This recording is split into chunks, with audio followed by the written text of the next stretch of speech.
Hey everybody, we'll be getting started in just a couple of minutes. We're just waiting for folks to filter on in. So sit tight, get something to drink, and we'll be underway shortly.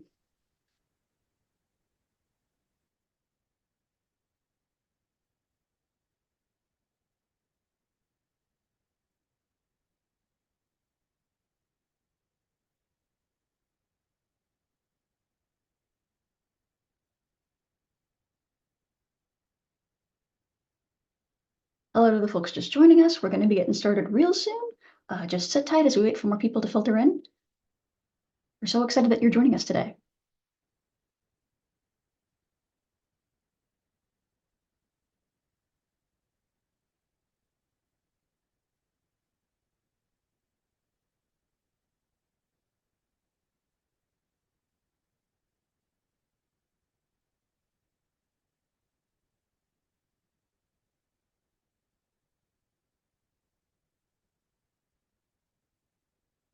Hey there, folks just joining us. We're going to get started in a little bit less than a minute. So sit tight, and thank you so much for showing up today. We appreciate you.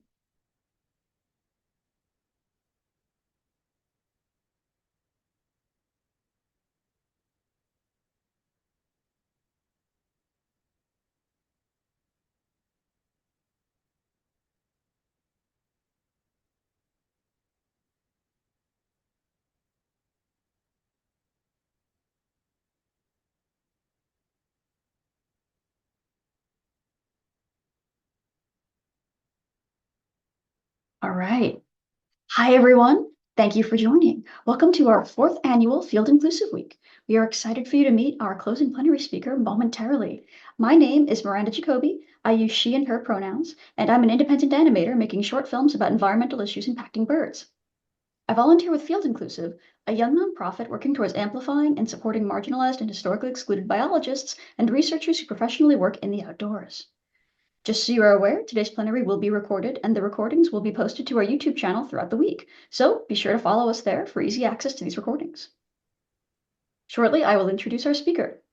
But first, Field Inclusive would like to recognize and give special thanks to our sponsors for Field Inclusive Week 2026, the Nature Conservancy, North Carolina chapter, Tangled Bank Conservation, and the North Carolina Museum of Natural Sciences, and additionally, one individual sponsor. Thank you for coming on board as our sponsors for Field Inclusive Week this year and for being dedicated to promoting and supporting a more inclusive outdoors.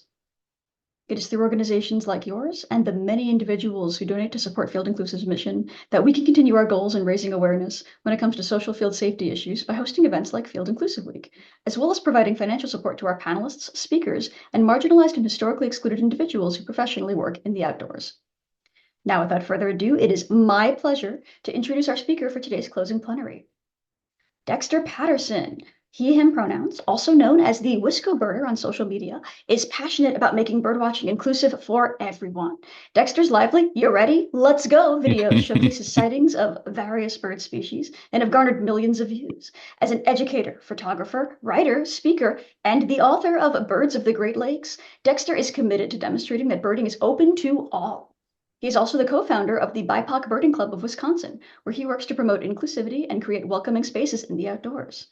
Through his work as a speaker and storyteller, Dexter inspires audiences with his journey and his vision for a more inclusive birding community. His goal is simple yet powerful, to help people see that birding belongs to everyone.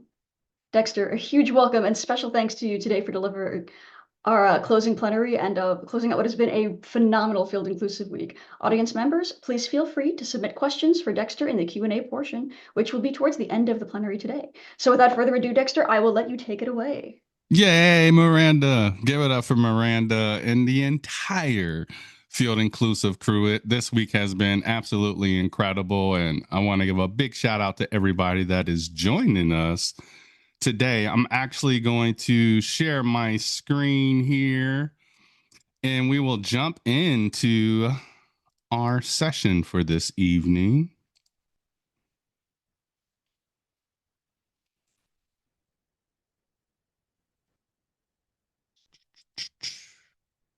All right. All right. I want to welcome everybody to Birding Adds Joy healing and belonging. As they said, my name is Dexter Patterson. I am the co-founder of the BIPOC Birding Club of Wisconsin. I'm also the co-host of the Bird Joy podcast with my homie and really dear friend, Jason Hall, the founder of In Color Birding. Hopefully, if you haven't checked us out, you can check us out wherever you get your podcasts. I'm also a faculty member at the University of Wisconsin-Madison, where I teach science communication. So the way I explain what I do there is my job is to teach the future scientists and researchers of the world how to communicate their work to the public using media such as photography, video, radio, podcasts, and also social media. I get this question a lot, folks. I get this question a lot. I'm the bird guy, and they're like, well, why birding? Why birding? And there are so many reasons. All right. I tell people this all the time. There are so many reasons, but the main three fall into these three buckets for me. And the first one is literally it boosts your mental health. It makes you feel good, right? The research is clear, folks. Just being outside, and this doesn't even have anything to do with birding, just being outside lowers your cortisol levels, makes you feel better, right? Forest bathing, the research is clear there. Just being in the forest, it helps lower depression symptoms and lower anxiety symptoms. So just being outside coupled with birds, what adds this added bonus of stress relief really does just help boost your mental health. And as somebody, I've been pretty open with my journey with mental health throughout my life, and birds have been a really big part of bringing me out of that fog. So the first one is boosting of mental health. The next one is that environmental awareness. As we sit here during Field Inclusive Week and we're thinking about what we can do in the environment, how we can protect it, how we can show up and create spaces for people to feel safe in the environment, really that environmental awareness of understanding our place in the world and really just, seeing that we're just like this itty bitty portion of this giant, beautiful puzzle that we call life, and having that environmental awareness and understanding our connection to all of the things in the environment, like birds, like the water, like the land, is really important. And the last bucket that really, really means a lot to me, and I often tell people birding isn't about the birds. And they're like, well, you're the bird guy. How are you going to say birding isn't about the birds? It's about the community and it's about the connection. I mentioned Jason earlier. Some of the best people that I've ever met in my life, I've met through birding. Right. Just some of the nicest people, some of the people that are doing some fantastic work. As I say, I love meeting people in the wild. So that community and that connection is that third bucket. And I can't tell you, folks, these three, right, are life changers. These three are life changers. And that's why birding for me.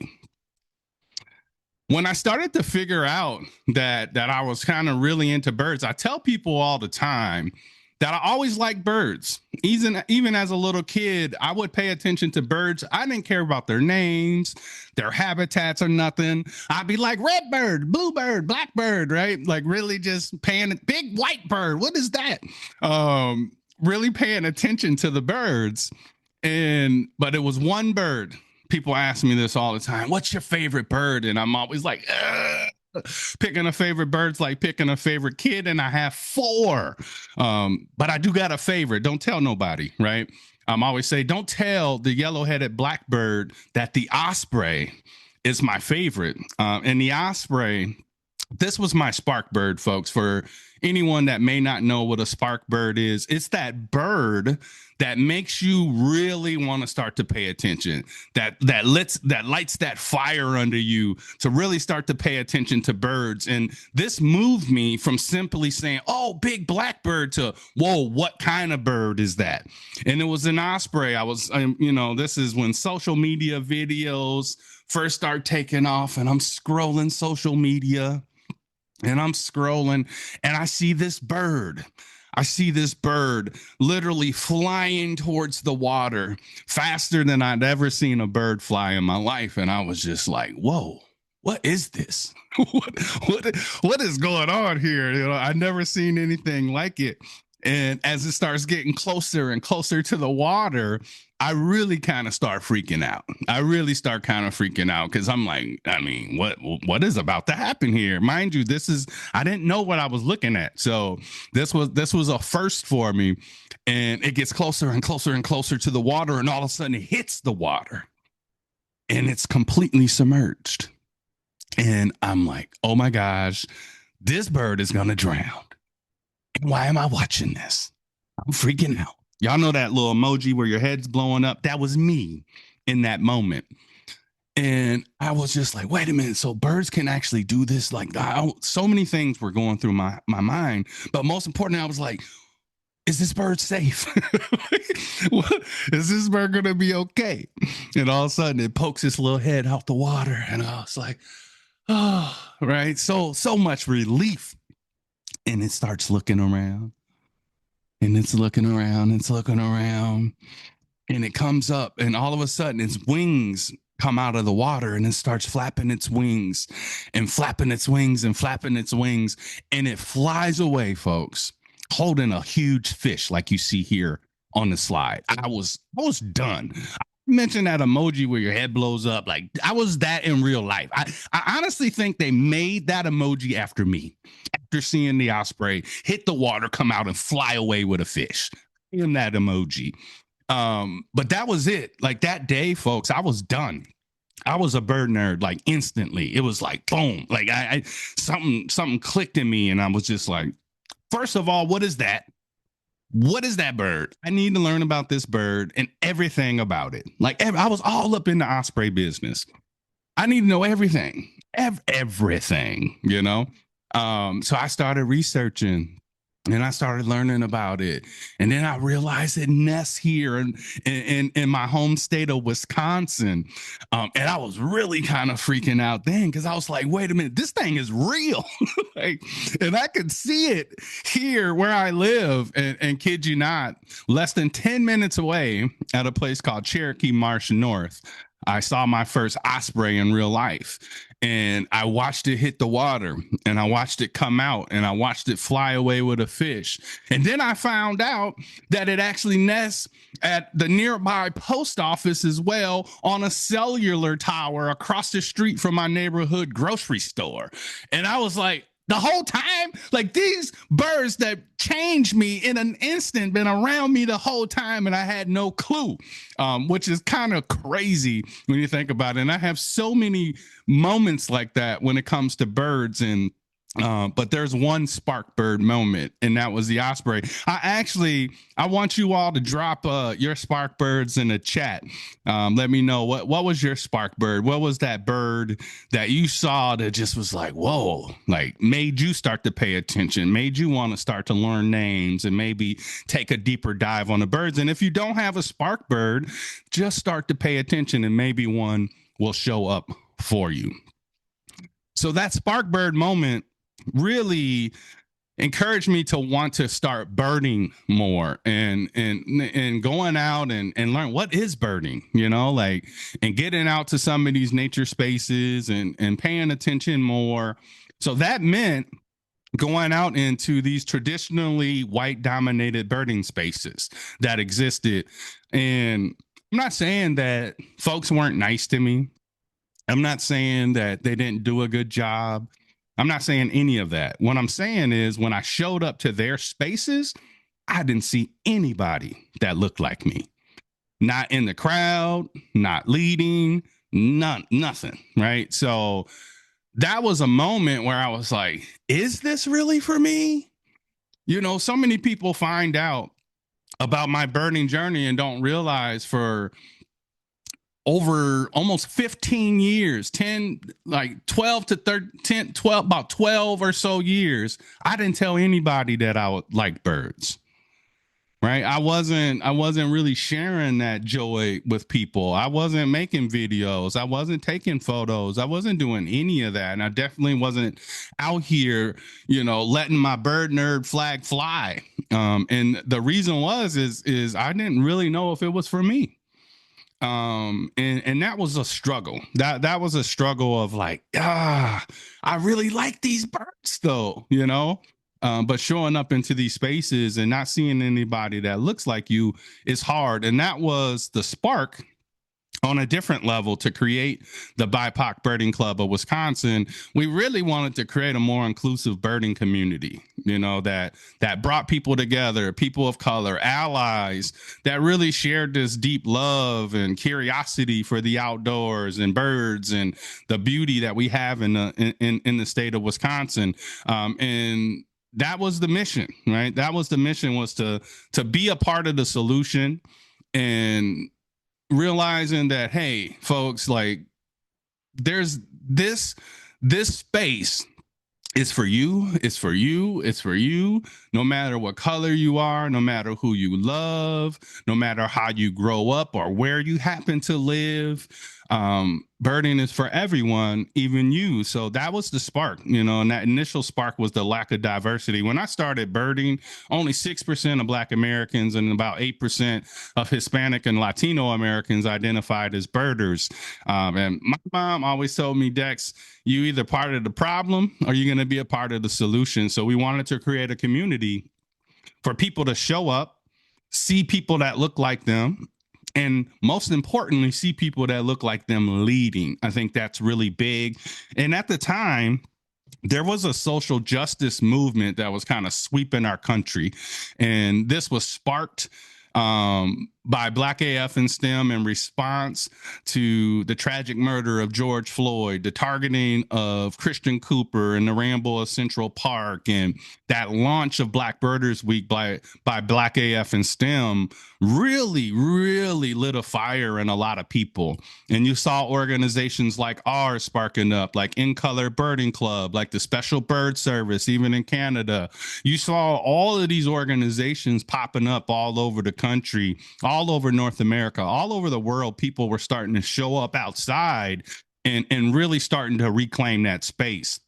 And in that moment, that was really cool, because you go from thinking you the only Black birder around to, wait a minute, we out here, right? That's why I'm wearing this hat today, the We Out Here hat from one of the first Black Birders weeks. And it was kind of a Sparkbird moment for me. It was a moment of being able to say, man, we out here, literally over there, over there, over there, over there, over there. And it was super inspiring. And really, it started to change the way that people viewed what a birder is, how you bird, how you show up to bird.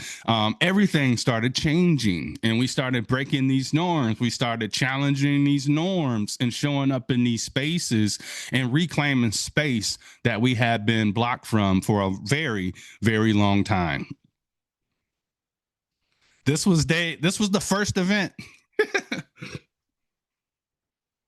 It's funny, when we started planning and building out the club, I was like, it's going to be like me, my mom, and my kids that show up to the first event. We had 16 people, no, 15 other birders, including myself, show up to the first birding event. And it was really cool because it was people of all walks of life, all different ages, shapes, shades, colors. It was fantastic. It really was. And it was that proof. It was that proof of, hey, we're feeling a need here. People want this. And I mentioned going to all of these different spaces. And as I was going to those spaces, I was learning. I was paying attention to how things were being done, the approach that I was seeing to birding in a lot of these different spaces. And I wanted to do things a little differently. And this is our approach to how we run our club. First of all, we love new birders. One thing that I saw in a lot of those traditional spaces that I mentioned earlier was it didn't really feel like new birders were welcome. Not in a sense of go home, but in a sense of how they ran their programs, how they treated people who asked questions, those type of things. I noticed that in a lot of these spaces, they expect you to know what they know. And I didn't like that. The last thing you want to do is make somebody feel stupid. for asking a question. They're not going to come back. And I feel like if you love birds, you should treat people so that they're stay curious, that they continue to ask questions, that they show back up. So that was a really, really big one. We are kid and family friendly. I would notice in these spaces, I rarely saw kids. If I did, there were people saying shh, shh, like trying to make the kids be quiet. I hate shushing. I just hate shushing. I feel like birding should be an outdoor experience, and being outside, if it makes you happy, you should be able to release that joy. And kids specifically, let them run, let them roll in the grass. If there's a climbing tree, let them climb a tree, let them pick flowers and different things. Like, let them just be kids. And that's the approach that I take. Is I want kids to be kids. I want kids to go out birding, and I don't make it about the birds. This is the key. People ask me this all the time. How do you get kids engaged? I say, I just let them be kids, and I don't make it about the birds. I make it about having fun outside, right? That is really important. So we encourage parents to bring their kids, or aunts or uncles or grandparents, whoever it may be, bring the kids, because we want to nurture that next generation. That's really, really important. We do our best to try to be as accessible as possible. As you're trying to build a community, people ask me all the time, will you change something or do something for one person? And I'm like, yes. What if that one person needs a powered wheelchair, right? What if that one person needs certain things like a portable stool as we're going along, because they may need to take a break or something like that, right? I think little things like that is how you build a community, and being and listening. Little things about starting the event and introducing yourself and saying, using your pronouns, and, doing a land acknowledgement that actually means something to you. Little things like that really go a long way to not only building a community, but making everybody feel welcome. We are relaxed and casual. Like I said, I'm not shushing anybody. We really focus on the bird joy in the community along the way. If people have questions and they want to go a little bit deeper, or I bird by ear a lot, and I say I hear a really cool bird, there's a better way of telling people, hey, can we take it down a little bit? I'm hearing this bird. I want you to hear it too, right? Instead of shh, be quiet, like that type of stuff. So very relaxed and casual, but there are moments where I'll say, hey, I'm hearing a great horned owl. I'm hearing a barred owl. Oh, I hear an American woodcock. Right. And I want you to hear it too. Let's take it down a bit so we can all hear this together. Right. That's a lot different than be quiet. Shush. Right. I'm an adult. Don't ever shush me. Yeah, you're gonna. Yes. Very anti-shush. All right. And the last one is collaboration. Even on our first event, we were welcome by open arms from a lot of the organizations that were already established, such as the Southern Wisconsin Bird Alliance. They're actually our fiscal sponsor for our birding club, and they have been fantastic since our inception all the way up until today. They literally just let us focus on birds, and they handle all the business stuff from the nonprofit side of things, and they allow us to focus on programming and nurturing our community, and we are so grateful for that. The Feminist Bird Club of Madison, for one of the first organizations to support us and ask us, what do we need? Do you need binoculars at that first event? Sending out our event invite to all of their members and really kind of supporting us. So from the beginning, the community showed up for us, which is really, really kind of grateful for that.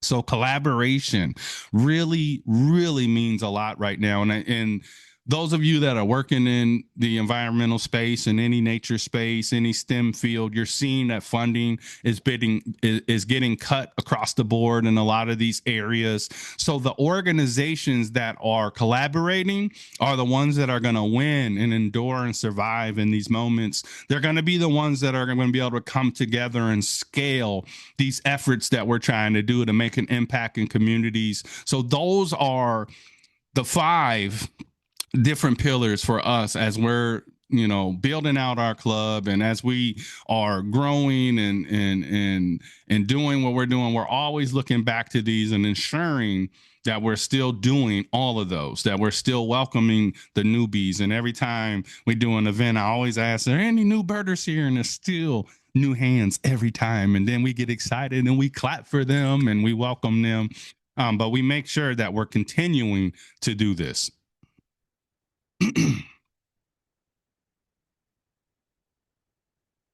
From a personal side, from the way that I like to show up in the birding space as the Wisco birder, I have a specific way that I like to show up, and I call it the Wisco birder method.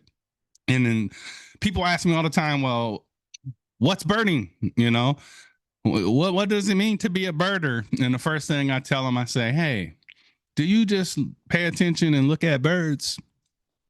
And they'll be like, yeah, I do. And then they were like, well, I don't know what I'm looking at. I'm like, that don't matter. You're birding. You're a birder. If you're paying attention to birds, you're birding. You're a birder. And I tell them all the time, you don't need to know what you're looking at. You don't need to be a pro, right? We can figure that out together. And then they're like, well, how can I see more birds? And then I always tell folks, the first thing I tell them is look for movement. They'll be moving in the sky, in the trees, bushes, on the ground, in the water. They'll be on your house. They'll be on your apartment. They'll be on your job. They'll be hanging out on the power lines near you. They'll be everywhere, and they're going to move. So look for movement. And the next thing I'll tell them, I'll say, hey, listen to the music. They make some beautiful music. So listen to the music and the sounds that they make. And now you start marrying music and sounds, and guess who's starting to see more birds, right? The new birder, maybe that you don't even know what you're looking at, but you're seeing more birds. And remember, like I said, sometimes birding isn't about the birds. Maybe you don't see or know what you're looking at, but you see something you never seen before. You know, I've been out and I've seen a fox, and I'm like, what? That's a fox in the wild, you know? I've seen some cool stuff, coyotes, you know, different things. But most importantly, I've met some amazing people. You know, it's so funny. A lot of times I'm out on the trail, I may be looking into my scope at something out on a lake, you know, looking at some waterfowl right now in the winter. That's really cool. There's, you know, certain parts of some of our lakes that are still open that attract a lot of waterfowl, and people walk by and they're like, what you looking at? And I'm like, you want to see? And it's pretty cool when you bring somebody in that's never used a scope or doesn't know what's out there, but they've walked this trail all the time and they're curious, like, what's out there? And they've never seen it up close, and they see it. Right. And they see it, and it's really cool. You can be a part of that. And that's that community. And that's the bird joy. That's my mission, is to try to spread as much of that joy, to bring as many people as possible into the birding community, because whether people like it or realize it or not, our country is getting browner, is getting younger, and we need to nurture the next generations. Right. We need to get more people to start to pay attention. I always say, if you get people to pay attention, you can get them to care. If you can get them to care, you can get them to do something. And that do something is conservation, right? The deeper that people go, next thing you know, they're volunteering. Next thing you know, they're doing eagle nest watches. Next thing you know, they're doing bird collision surveys. Next thing you know, they're out doing garbage pickups and different things like that. So that's the goal, right? Is to get more people to care about our little feathered friends, and then hopefully you can get them to do something, and doing that something starts with sparking some joy in them, and specifically what we call bird joy. I love using social media to make birding more accessible. So those you ready let's go videos. That was my first foray into trying to make birding more cool. When I first started making social media videos, I'd be out in the woods singing and dancing and doing all this stuff, and then I was like, the science communicator in me was like, you know what? You could literally like take people on birding adventures with you, Dexter, and you can teach them about the bird and the habitat and fun facts. And like, so that was like that initial spark where I got really excited. I was like, Yes, you can do that. So that's what I started to do. And then next thing you know, it led to podcasts and doing different interviews. I love doing pop-up events where I may post on social media, hey, I'm headed to this spot. You come and join me. But most importantly, I just try to have fun. I just try to have fun and continue to think about how we can show up for the birding community, and specifically how we can spread more bird joy. In October of 2022, I had the privilege of going on a birding field trip to Little St. Simon's Island off the coast of Georgia with a bunch of different black birders from all over the country. And shout out to Christian Cooper for making that happen. Latrice, Wendy Paulson, the folks that helped make that field trip happen. I met Lauren down there and a bunch of amazing people. And one of them was Jason. Jason was my roommate down there. And on the last day that we were there, Christian, he challenged us. He said, I want to see everybody here connect with at least one person and do something to help move the birding community forward. And for Jason and I, it was the Bird Joy podcast, and we've been having a lot of fun. We just started season 4. We dropped episode 6 of season 4 just yesterday. And we're using this platform to talk to Black and brown STEM professionals from all over the world. It's been fantastic. That's our main focus, right? We really want to amplify those voices, but we are talking to people that are doing the work and that are full of joy, that pour joy into communities. So if you haven't listened to us, make sure you check us out. Every Friday, we drop a new episode when we're in season, and the people we get to talk to they inspire me so much. And they really provide that boost, that energy during these times. We're going through a lot right now, and when I think about all the chaos and the things that we're surrounded by, it's always birds and nature that provide that grounding for me. And the Bird Joy podcast is that, right? It is us trying to get as much joy and knowledge out of our guests each week. So I really encourage you all to do that. That was the way that we wanted to continue to grow and cast a wider net and bring people into birding. And the next step for me was Birds of the Great Lakes. I started thinking about what can I continue to do, right? To meet people where they are, to educate the public and grow the birding community. And that was creating a field guide. And, I'm the first Black man in the country to write a field guide solely dedicated to birds. I made this book, dedicated to birds of the Great Lakes. That's where I'm at, and we're really lucky in this region. But I also made this book for people and really thought about beginner birders.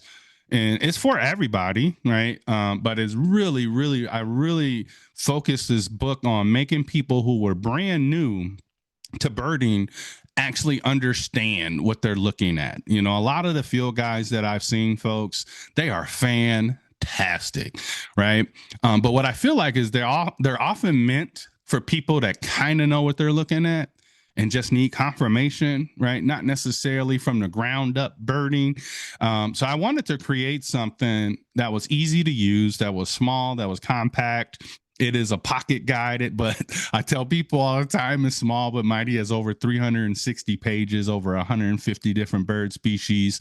But the book mirrors my You Ready, Let's Go videos and how I introduce the bird to people and talk about this is this bird. Who wants to help me find this bird, right? You ready? Let's go. And we go find it. And then I talk about the appearance and I talk about the habitats and how the bird behaves. And I always end every video with a fun fact. And if you have my book, you'll see it's laid out just like my videos. It's literally the book version of You Ready, Let's Go video, where you get the name, the appearance, right? You get to learn the behaviors and the habitats, and I end every bird ID with a fun fact. I had to put the osprey in there, folks. So here's an example of what a bird ID will look like, and it's very simple, right? That was very, very important for me. Oh, this picture right here is pretty funny. This is from Little St. Simon's Island. I told my osprey story down there. We went birding. The first birding trip we had, we saw this dude. We saw this little homie, and they're like, Dexter, dude, it's your ospreys. This one has a little special meaning to me. This is kind of funny. But yeah, this is literally what you get. Very visual. I took like 97% of the photos in the book. There were a couple that I had to source. Photo just was too far away for a field guide, or I just didn't like it. But this is what you get for all the over 150 different species of birds. The next thing where I want to really talk about is the events and how we create space for folks with our birding club. We host monthly birding events in Madison and Milwaukee. We'll do specialty bird events like Christmas bird counts. We celebrate Black Birders Week every week, and we're always collaborating. We took our group to a national park, the St. Croix River, which is really unique to think about a river as a national park. Really, when I think about this event, I get a little emotional sometimes because me, in my 40s, this was the first time I ever visited a national park. And as I was sitting there with our members, I was thinking about access and the fact that why did it take me over 40 years to get to a national park? And it really kind of hit home with the work that we were doing, because a lot of other folks, it was their first visit to a national park as well. We do a lot of other special outings like bird banding. We host BIPOC only hikes in collaboration with the Underground Hiking Collective that I have the honor of co-leading as well. We host workshops like Birding 101 and different things like that. So we're always looking for ways where we can show up for the community and create opportunities for them to engage with nature in really unique ways. I talked about accessibility and building community, and that starts with being inclusive, and being proactively inclusive with the work that we do. This is accessibility. This is inclusive birding in action, folks. You see the powered wheelchair. I went out and scouted this location weeks before and shared this information with folks. You got Christian Cooper right here out birding with folks, people of all walks of life. We've created a birding backpack program in all 13 public libraries in Milwaukee. We launched our Bus to Nature program this summer. We were busing kids from underrepresented groups to Horicon Marsh, which is the largest, one of the largest fresh-tail, cattail marshes in all of North America. And a lot of this was made through partnerships and collaborating with people. We never lose sight of environmental justice. And I always think back to when I first started birding and not seeing anybody that looked like me in those places, and really understanding that representation really matters, especially in the outdoors, that safe spaces lead to healing. I can't tell you, there's over 40 Black and brown people here going on a hike together. I cried on this hike. I'm a pretty emotional person because I feel like when I'm in nature, I just show up and I feel, and I allow myself to feel. And I remember just looking around and seeing the littles and seeing elders and seeing all of us together. There were people in this group that had never been on a nature hike, and I was hearing the conversations, and it just really hit me that this is important. This work matters. These spaces matter for people. The conversations are different. The jokes are different. Everything is different. And I remember hearing one of the people in this group talk about how their mom is so scared of deer. But we saw like a group of them. And then she said, I'm gonna go back and tell my mom I saw 6 deer and they didn't do nothing to me. But this field trip did something to me. And it really shows that equity, it really does make it better for everyone, the birds, right, the habitats, the future generations. So we have to make sure that we're nurturing that. these opportunities, folks, right? When as a science communicator, as a STEM professional, when we can loop in science and learning with folks too, it really takes them a little bit deeper to that connection. When I talked about environmental awareness as being that second bucket, right, of importance of why birding, right, when we're conducting this bird related research, like banding this itty bitty saw-whet owls, I call them itty bitty murderers, the cutest itty bitty murderer in the world. But yeah, I was working with one of my mentors. He passed away about 2 years ago. He was a master bander. Shout out to Bob Welch. He was a master bander with the U.S. Fish and Wildlife, and really taught me everything I know about banding. But you can use these opportunities to teach people about a lot of different things, bird migration, nesting habits, human impacts of environmental changes, and so much more. Our events also create these really close encounters for folks, which is really cool. These close encounters, like this is Loki. Loki the crow. Loki is a rehab bird at the Schlitz Audubon Nature Center in Milwaukee. And Loki likes to paint. So we all sat in a circle and we got to watch Loki paint. I love Loki so much. I'm a firm believer in changing scenery. I tell my students this all the time. You'll never reach your greatness, your full potential in your comfort zone. So I love getting kids, especially youth from underrepresented neighborhoods, to state parks, nature preserves, or bird sanctuaries. This is one of our Bust of Nature programs. And seeing a little black girl in a scope like that, I'm just like, it warms my heart every time. Here's one of our birding events. You got two little brown girls manning and attending a bird banding station. Joy's on the left blowing on a brood patch, and this is my daughter Alyssa and Joy. They literally were working it by themselves. Talk about empowerment and creating a memory in nature for kids that right now they understand this is for them. They're not showing up to places and questioning whether or not this is for them or not. This is just, when you do these type of things, when you help engage people in citizen science like this, it really does change them. I promise you, if you hold a bird in your hand and release it, you will never be the same, right? You would never be the same. I promise you.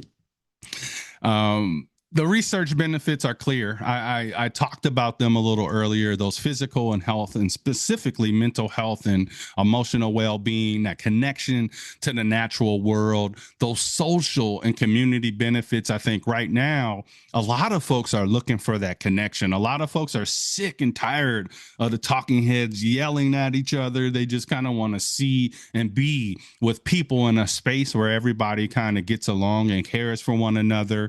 You're always learning. That is something that I just absolutely love at our events. We have multiple leaders there. A lot of the members that show up are amazing birders. So from the front to the back, right? You have people that are answering questions and really kind of connecting with each other. And most importantly, it's about the future. The future is bright.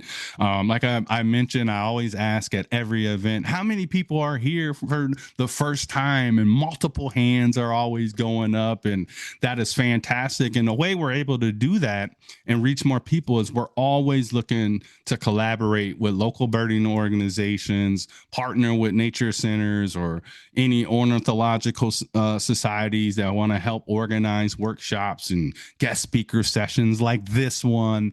To really show up for the community and give them what I feel like they all deserve, so that they understand that birding is for them. We've been busy. We've been super busy. We're always busy. People ask me all the time, how do you even do all this stuff, Dexter? And I'm like, I'm doing what I love.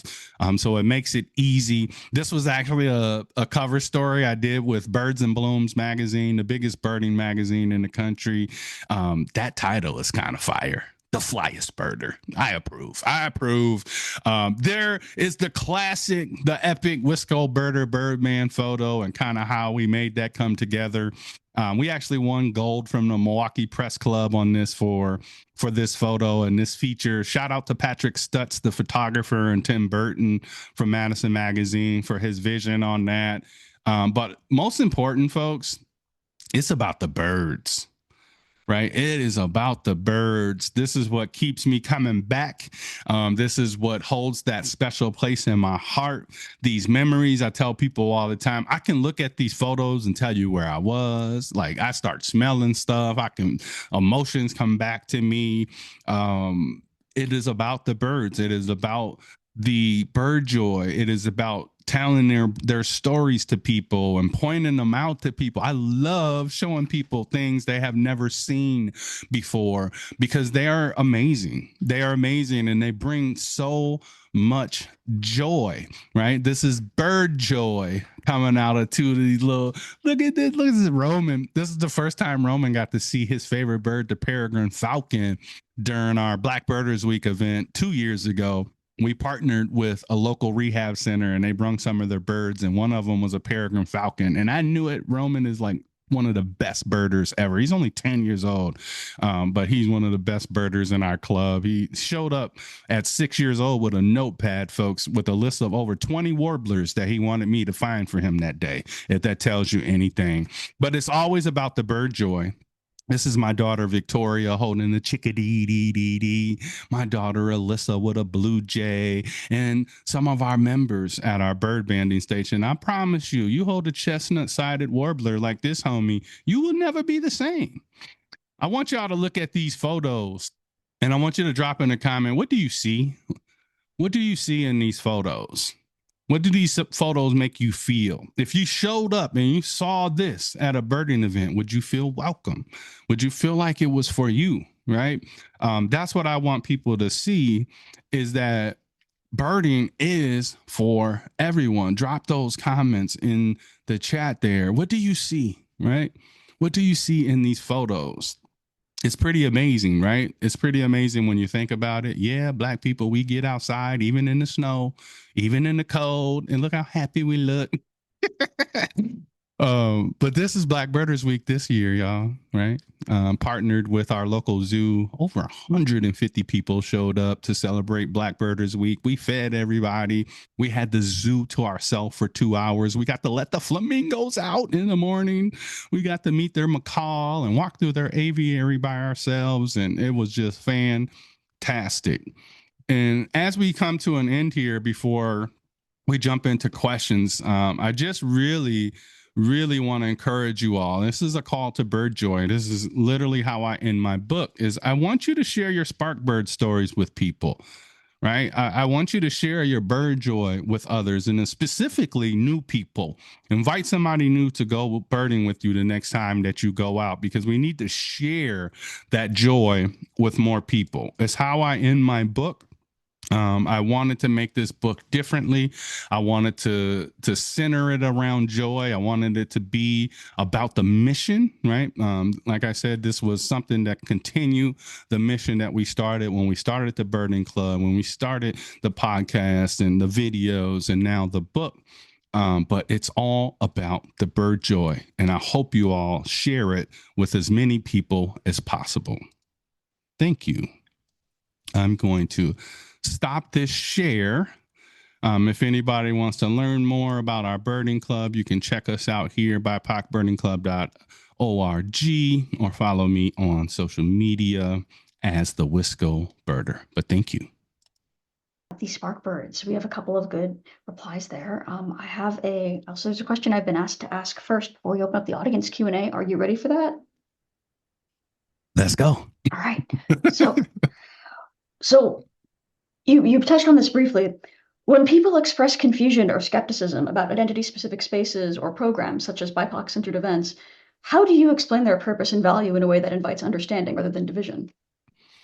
You know, I always explain. I try to connect with them on a personal level, and I try to explain to them how I felt when I first started showing up into these spaces. Right.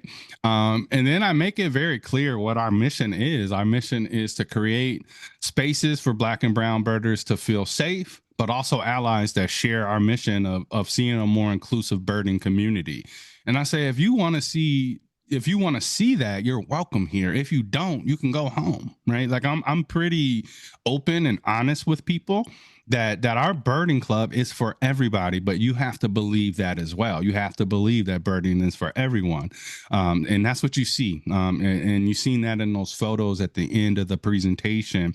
Is I want them to understand that that perspectives matter, and just because you had something a certain way growing up doesn't mean that that's the life experience that everybody else had. So I'm very honest and open about that, and pretty unapologetic about the spaces that we create, and most of the people get it, and I feel like if the people that don't get it, they probably don't need to be coming to our birding events. Gotcha. Yeah, well, thank you. Thank you so much for fielding that question. So, I'd love to thank Dexter once again for delivering such a powerful and grounding plenary and for what we know is going to continue to be an engaging conversation beyond this week. I'd now like to take some time to open it up to our audience by taking some of their questions already placed in the question and answer chat. Again, if you have a question, feel free to continue to use the Q&A function and share that with us. So, we have a question from Catherine Love who says, "Thank you so much for sharing about your early days. Any advice for how to pace yourself and get comfortable with the time and effort it takes to bring your vision of community and conservation to life for others to see and engage with?" That's such a great question, and I've I battled with that for a while, and it simply comes down to just keep doing the work, right? Be true to the work, continue to do the work, and eventually you see that. A lot of the work, especially early, it's just planting seeds, and it may take a little while for those seeds to bear fruit. But I just say continue to show up, continue to make connections, continue to try to collaborate, continue to show up, and eventually you're going to see that work pay off. Just never lose sight of why you started doing it. I think that's where people kind of maybe lose themselves a little bit, is when they get off track from their mission. So just keep doing the work and staying true to the mission that you started with. Awesome. Very well said. Thank you so much for fielding that question. Let's see. I've got one for you. So you'd mentioned your mission is to help people see that birding belongs to everyone. What's the biggest hurdle that you encounter when trying to dismantle the idea that bird watching is like some kind of exclusive hobby? The biggest hurdle is, and for a lot of in black and brown spaces, is the fear, right? That I've seen is getting people to just relax and just be in nature. And what I love about the spaces that we create, we provide that safety in numbers. And what I've seen is that the walls come down when you're out there with a bunch of people that look like you, and then they start to realize, wait a minute, like I like this. I like nature. I feel good. And along the way, I always do some what I call vibe checks on my walks. So we say we're on a trail, we come up to an opening, it's pretty big. I'll stop there, right? And I'll wait for everybody, and we'll kind of gather in the open space, and I'll look around and I'll say, how's everybody feeling? How's everybody doing right now? How do you feel compared to when we first started? Right? Do you have any questions? And what you start to see is people are activating their conscious mind, and they're realizing that this time in nature has been good for them, that they feel better, that they do have questions, and they feel safe amongst the group, and they feel comfortable asking the questions. So those vibe checks are really, really important. But that initial fear, once I can get that to go away, that seems to be the biggest hurdle. And then once that's there, they realize that nature is for them. Awesome. Oh, thank you. That's a great point too, especially when you've got folks of just different abilities on a walk and making sure everyone actually has the time to get together and gather. Like that's just such an important part too of creating an environment where people feel like they can participate. Yeah. Okay. I've got another question for you, and this one's about your book. So in your book, Birds of the Great Lakes, how do you balance providing beginner tips with the deeper goal of building bridges between diverse communities in the natural world? I feel like when you want to bring more people in, the more accessible you can make a resource, the better. So that's kind of the way I took, the approach to the book. Is I wanted to make it easy to use. I wanted to make it a companion, something you can stick in your hoodie pocket or your back pocket, and it can be there for you. So I think making it easy to use is how you can make it for everybody, and especially communities that may not think about a field guide or anything like that. So made it really beautiful and really engaging for folks. So just made it easy to use. That was my approach there. Awesome. Thank you so much. Another one we got. Looking ahead, what would you like bird and culture to look like 10 years from now? I hope it's younger. I hope it's, you start looking around and you see a lot more melanin in the woods. I really want to see that. I want to see people coming together. Eventually, I just want folks to see that birders is just birders, and we show up into these spaces, and it's not like a surprise to see a black man with a big lens out in the woods, right? Like I want people to get used to seeing people like me and my members outside enjoying nature. Like that's what I hope. I hope that it just becomes normal, that people aren't targeting us when we're outside or aren't assuming that we don't belong and calling police and doing different things when we're outside just trying to enjoy nature. So that's my goal, and I think we can get there. And I'm gonna continue to do the work to be a part of that solution. Awesome. Thank you. Yeah, I hope to see it too. I hope that through things like this and what we're doing here right now, let's the steps need to be taken to make this happen. 100%. And I've got one last question today for you. So you've touched on this throughout your entire presentation today, but just to reiterate for our audience, if there's one thing you hope people take away from today's closing plenary, what is it? That birding is for them, right? And that if you enjoy birds, spread that love of birds and that joy of birds to other people. Because bird joy is contagious, folks. Like it really is. If you can share those spark bird stories and you can get people outside with you, you can be, and it's not, you don't have to start a club, right? It could be one person, it could be a neighbor, it could be a friend you haven't talked to in a long time, a coworker.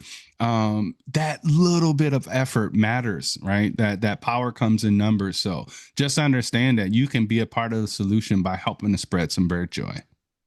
So, we have one more Q&A question that slipped in just right under the deadline. All right, let's get to Love it. that We one real got quick. we got a couple minutes. I hope they keep coming. All right. This is from Mackenzie. Mackenzie asks, excited to get your book. Are there any other books, shows, other media, etc., that you would recommend that align with the values of birding is for everyone? They can be hard to find sometimes. Yeah, the I would say any of Dudley Edmondson's books, you definitely grab those. Black and brown faces and America's Wild Places is celebrating 20 years. The people the world needs now.